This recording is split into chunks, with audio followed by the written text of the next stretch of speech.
తెలంగాణ ప్రజలందరికీ నమస్కారం. ముఖ్యంగా ఇక్కడికి వచ్చిన మీడియా మిత్రులకు కూడా ప్రత్యేకమైన కృతజ్ఞతలు.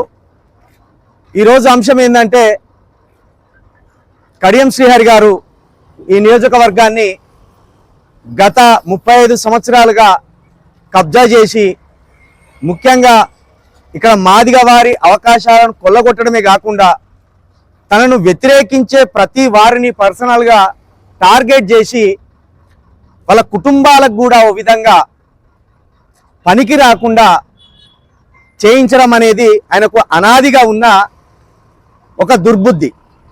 దానికి ఒక అద్భుతమైన సాక్ష్యమే నిన్న ధర్మసాగర్ పోలీస్ స్టేషన్లో జానికపురం గ్రామానికి చెందిన కుర్సపల్లి రమేష్ అనే వ్యక్తిని అత్యంత దారుణంగా ఆ సిఐ గారి చేత, అదేవిధంగా ఎస్ఐ గారి చేత కొట్టించడం జరిగింది. నిన్న రాత్రి సమయంలో నేను స్వయంగా సిఐ గారికి కాల్ చేసి ఈ దుర్మార్గం మీద వివరణ అడిగే సందర్భంలో ఆయన ఎంతసేపటికి నేను కొట్టలేదు అంటున్నాడు. కానీ ఇక్కడ సిఐని బలి చేసిండు కడియం శ్రీహరి గారు. సిఐని బలి చేస్తూ తాను బదనం కాకుండా ఓ రకంగా చెప్పాలంటే తానే యూనిఫామ్ వేసుకున్నాడు. తానే యూనిఫామ్ వేసుకొని తానే ఈ స్టేషన్ సిఐ లాగా వ్యవహరిస్తుండడం ఏదైతే ఉన్నదో ఇది అత్యంత దుర్మార్గమైనది. దీన్ని ప్రజాస్వామ్యవాదులు ప్రతి ఒక్కరూ ఖండించవలసిన అవసరం ఉన్నది. నిన్ననే నేను ఛాలెంజ్ చేసిన యూనిస్ తరపున, ఇప్పుడు తెలంగాణ ప్రొటెక్షన్ ఫోర్స్ తరపున ఇక్కడికి ఈ ధర్మసారికి వచ్చి నేను మాట్లాడడం జరుగుతున్నది. కడియం శ్రీహరి గారు, మరొకసారి చెప్తున్నా, మీరు మీ అల్లుడి కోసం, అక్కడ రేవంత్ రెడ్డి గారు తన అల్లుడి కోసం ఈ రాష్ట్రాన్ని కుదవబెడుతున్నాడు.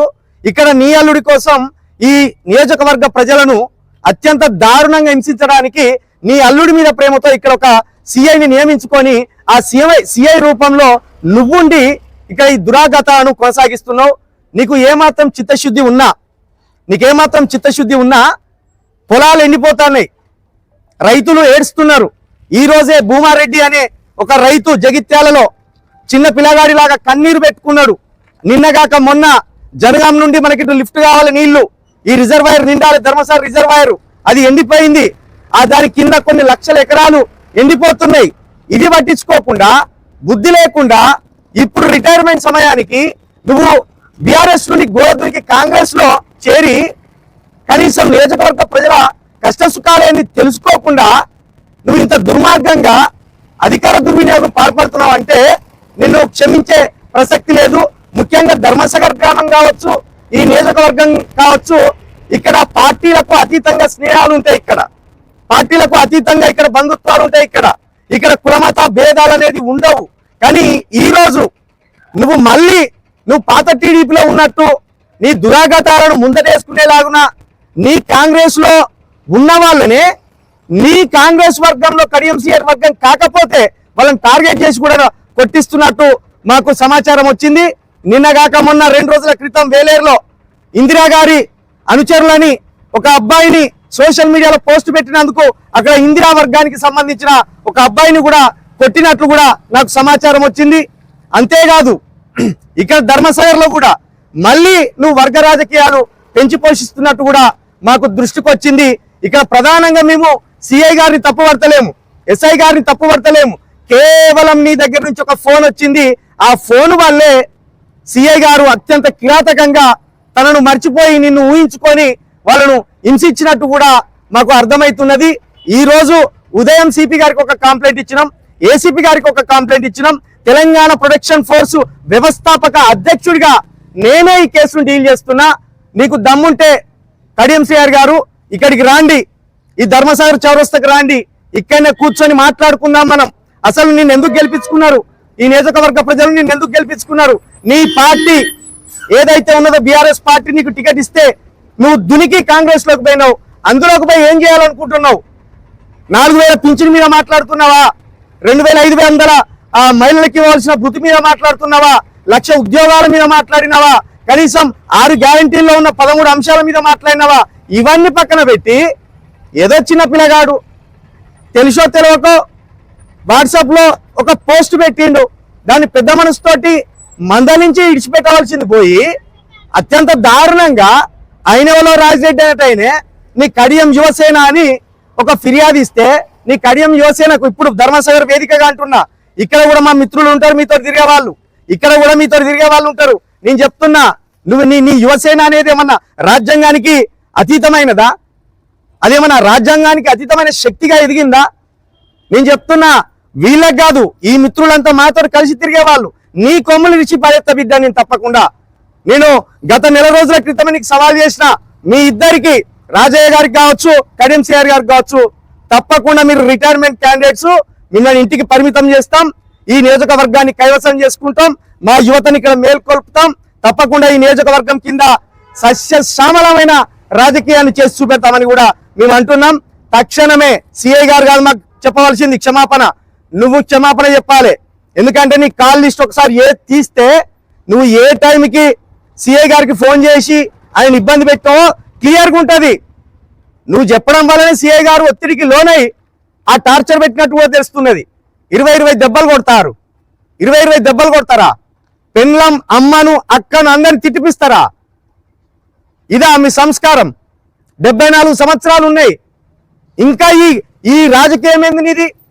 ఇది మానుకో. ఏమన్నా ఉంటే కాంగ్రెస్ లో చేరినావు, అసలు నువ్వు కాంగ్రెస్ కాదో ఇప్పటికి తెలియదు. మొన్ననే సుప్రీంకోర్టు మీకు చివాట్లు పెట్టింది, స్పీకర్ గారికి కూడా చివాట్లు పెట్టింది. ఇంకెంతకాలం వీళ్ళని భరిస్తారు? వీళ్ళను బయటికి నెట్టేయండి, వీళ్ళు ఏ పార్టీకి సంబంధించిన వాళ్ళు, వీళ్ళకి దిక్కుందా దివాన్ ఉందా, వీళ్ళ అడ్రస్ ఏంటి అని కూడా మొన్న స్పీకర్ గారిని స్వయంగా సుప్రీంకోర్టు వారు తప్పు పట్టడం జరిగింది. నీ దారేందో, నీ గమ్యమేందో, నీ పార్టీ ఏందో నీకే తెలియదు. మా ప్రజలను హింసించడానికి పోలీసు వాళ్ళను ఉపయోగించుకుంటావా నువ్వు? కాబట్టి ఈ దురాగతాలకు చెక్కు పెట్టడానికే నేను ఈ ధర్మసాగర్ గడ్డకు వచ్చినా. నేను మళ్ళీ చెప్తున్నా, కడియం శ్రీహరి గారితో తిరిగే ప్రతి ఒక్క మిత్రుడు మా బంధువులే, మా రక్త సంబంధికులే, మాతోటి భుజాల మీద చేసి తిరిగే వాళ్ళే. వాళ్ళు మాకు శత్రువులు కాదు, కడియం శ్రీహరి ఒక్కడే మాకు శత్రువు. ఎందుకంటే మా బంధువులతోటి మమ్మల్ని కొట్టించే ప్రయత్నాలు. అక్కడ సిఐ మాదిగా వారే, ఇక్కడ బాధితుడు మాదిగా వారే. అక్కడ కాంప్లైంట్ ఇచ్చిన మాత్రం రెడ్డి. అంటే నువ్వు ఎవరి కోసం పని చేస్తున్నావు? ఈ నియోజకవర్గం సబ్బండ కులాలకు సంబంధించింది. ఎస్సీ బీసీ ఎస్టీలు ఇక్కడ అన్నదమ్ముల్లా కలిసి తిరుగుతారు, వీళ్ళ మధ్య చిచ్చు పెడుతున్నాను. కడియం శ్రీహరి ఆలోచనలు మానుకో ఇప్పటికైనా. ఇది 94 సంవత్సరం కాలం కాదు ఇది. ఇక్కడ ఈ గ్రామంలోనే బాధితులు అనేకం ఉన్నారు. ఒక్కొక్క బాధితుని తెర మీదకి తీసుకొస్తా, అతి త్వరలో నీకు రాజకీయ సమాధకర్త అని మరొకసారి చెప్తున్నా.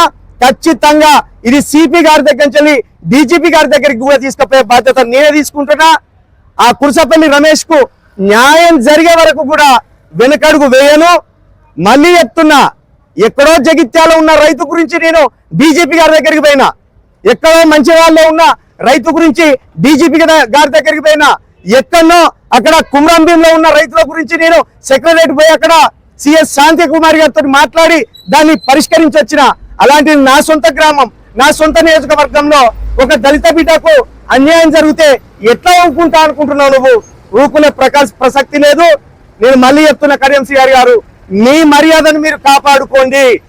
మీరు పెద్దవాళ్ళు, మరీ చెప్తున్నా, మీకు చాతన కాకపోతే మీరు ముఖ్యమంత్రి గారిని నిలదీసి మీరు హామీలను నెరవేర్చలేకపోతే దిగిపోండి. కానీ ఈ రాజకీయాలు, ఇలాంటి రాజకీయాలు పోలీసు వారి డ్యూటీ మీరు చేస్తూ ఇట్లా దాడులు చేపించే రాజకీయాలు మానుకోవాలని మరొకసారి చెప్తూ, తెలంగాణ ప్రొటెక్షన్ ఫోర్స్ అనేది రాష్ట్ర వ్యాప్తంగా కూడా దీన్ని ఉద్ధృతం చేస్తాం.